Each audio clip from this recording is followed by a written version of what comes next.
Assalomu alaykum. Men Kamol va Sevinch xorijiy til va adabiyot yo'nalishi 6-guruh talabasiman. Elektron ta'lim resurslari fanidan tayyorlagan video qo'llanmada Kahoot haqida hamda undan qanday foydalanishni o'rgatib o'taman. Bu platformadan foydalanish uchun avvalo brauzerimizga www.kahoot.com deb yozamiz va saytga kiramiz. Saytga keyingi qadam platformaning o'ng burchagida bepul ro'yxatdan o'tish tugmasini bosamiz.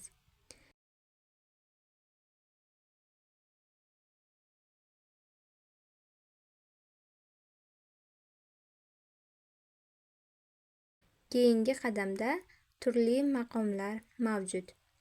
Biz o'qituvchi maqomini tanlaymiz.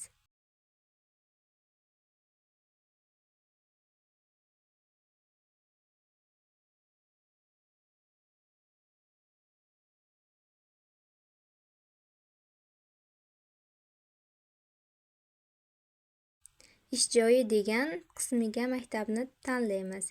Tezkor akkaunt yaratishda shaxsiy Google akkauntimizdan foydalanamiz.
Keyingi qadam ekranda paydo bo'lgan sahifaning o'ng burchagida yaratish tugmasini bosamiz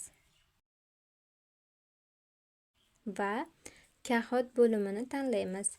Shundan so'ng bizda yangi savollar yaratish uchun oyna ochiladi.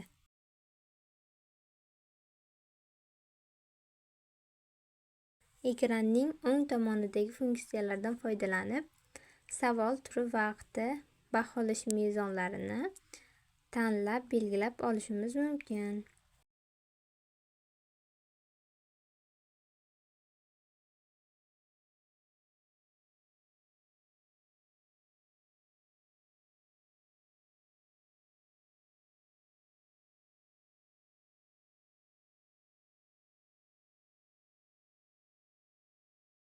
Test yaratishda savollarga mos ravishda rasmlardan foydalanishimiz mumkin.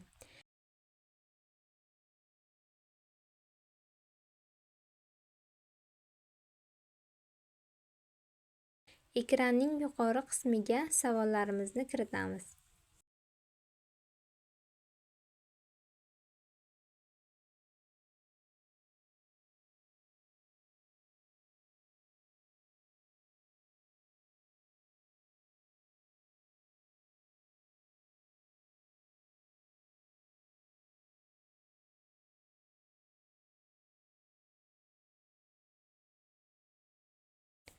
Shundan so'ng ekranning pastki qismiga muqobil javob variantlarini kiritamiz.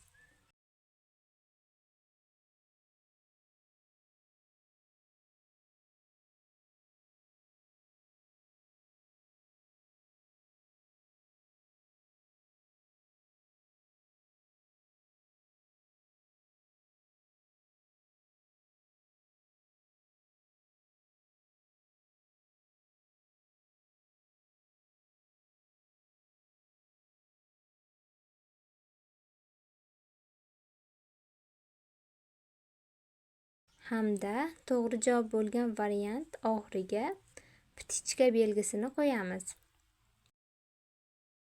Testni yaratib bo'lganimizdan so'ng saqlash tugmasini bosamiz va test to'plamini nomlash oynasi chiqadi.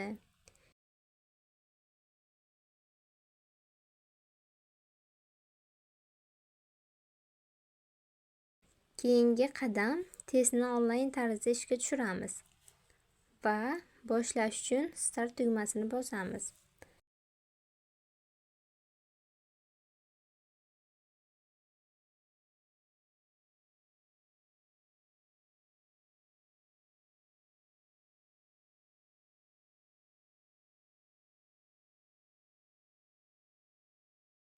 O'quvchilar test jarayonida ishtirok etish uchun kodni kiritadi yoki QR kodni skanerlaydi.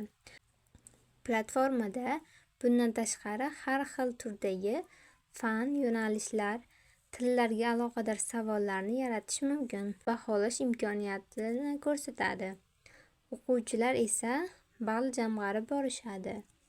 E'tiboringiz uchun rahmat.